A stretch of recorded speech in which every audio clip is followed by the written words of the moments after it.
Muy buenas noches, bienvenidos a Primer Círculo.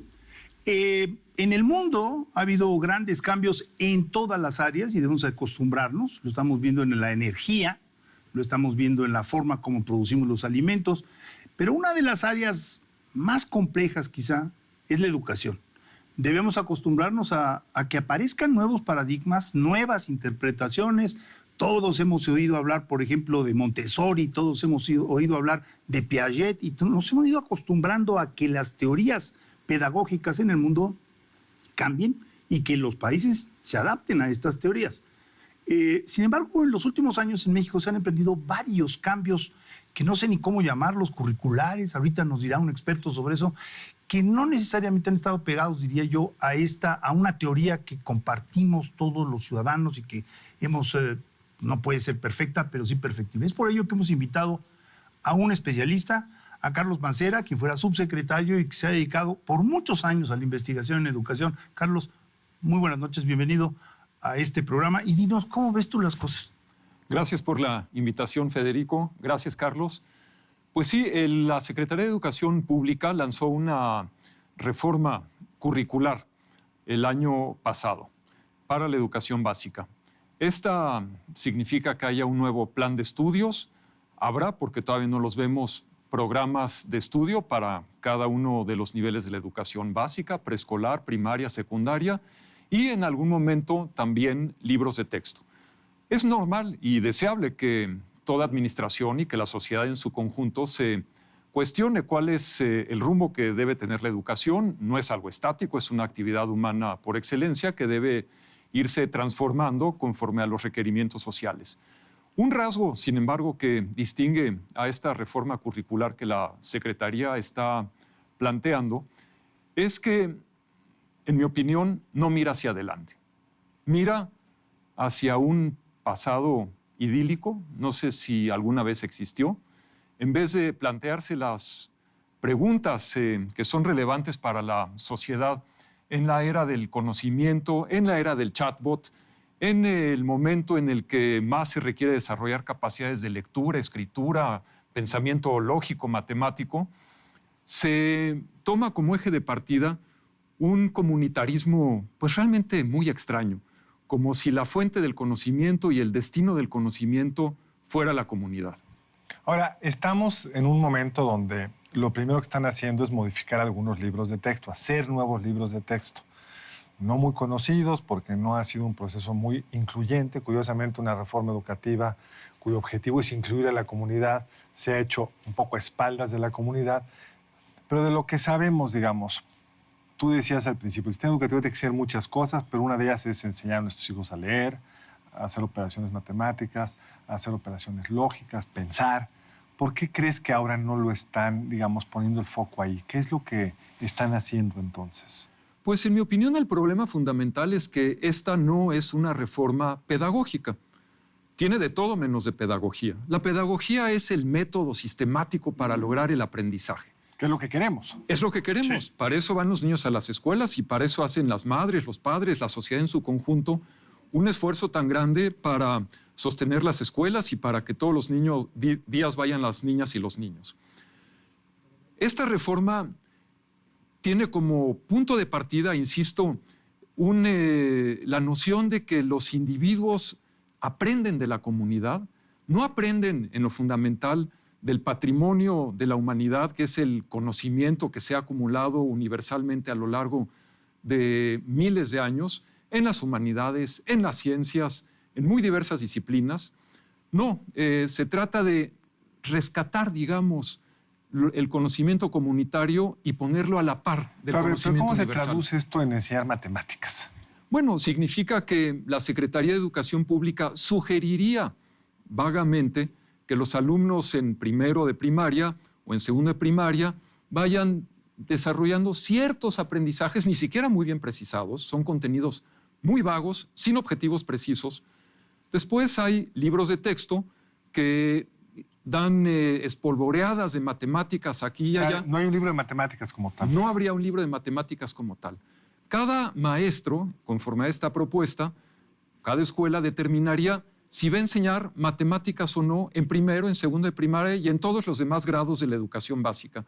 Si la escuela decide, por ejemplo, en una comunidad rural, que van a enseñar a los alumnos a manejar la yunta, en vez de aprender a sumar, a restar correctamente, a medir, a tener nociones de la geometría, de todo lo que va conformando el pensamiento matemático. Si la escuela así lo determina, no hay nada que se lo pueda impedir. Los libros de texto no son una guía tampoco, no serían por lo que hemos podido conocer. En consecuencia, pues hay un riesgo muy serio, absolutamente real, de que los alumnos terminen la educación primaria, inclusive la educación secundaria, con conocimientos matemáticos sumamente frágiles, tan frágiles como que pudieran no aprender a dividir siquiera, O de quizás. lectura de cualquier tema. Sobre todo de las disciplinas básicas. Lo esencial en la educación, lo natural de la escuela en educación básica, bueno, desde luego es que los niños vayan, aprendan a convivir con otros, que maduren emocionalmente, pero en el aspecto cognitivo, y eso es insustituible, es que aprendan a leer, que aprendan a escribir, que aprendan lo esencial de las matemáticas, pensamiento lógico, que se ubiquen en el mundo natural, en el mundo social. En esta lógica que ahora se presenta, los niños pues podrían aprenderlo o no aprenderlo, medio aprenderlo o aprenderlo razonablemente. No habría ningún parámetro que obligara a las escuelas a avanzar conforme a determinados contenidos o a determinados aprendizajes que todos sabemos que son absolutamente esenciales para lo que uno haga en la vida. Además, Carlos, digo, tú me corregirás, yo no soy experto en esto, pero digamos, hay una evolución del cerebro y esta evolución tiene que ser aprovechada, que es en lo que han insistido los sistemas educativos como el francés o el alemán, tratando de homogeneizar ciertos aprendizajes, ¿no? Los libros de la Alianza, los libros que envía el sistema educativo alemán, tienen la noción de que tú puedes aprender ciertas cuestiones a cierta edad, que no necesariamente más adelante te va a ser más fácil. Es decir, si desaprovechas la oportunidad, se fue la oportunidad o te va a costar más trabajo, ¿no? En todo caso, enseñar esto.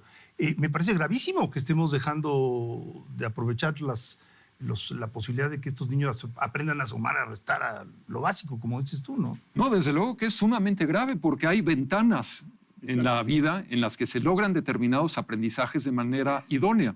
No significa que después uno ya no pueda aprender nada, pero hay ciertas etapas en que la condición de aprendizaje, la etapa de maduración de la persona, del cerebro, son más favorables. Ahora, el problema de esta propuesta, además, es que pone en el centro del aprendizaje una paradoja realmente increíble. La propia secretaria de Educación Pública, la maestra Leticia Ramírez, ha insistido en ello, a la comunidad, no a la persona, no al individuo. Esta propuesta está orientada a que la comunidad aprenda.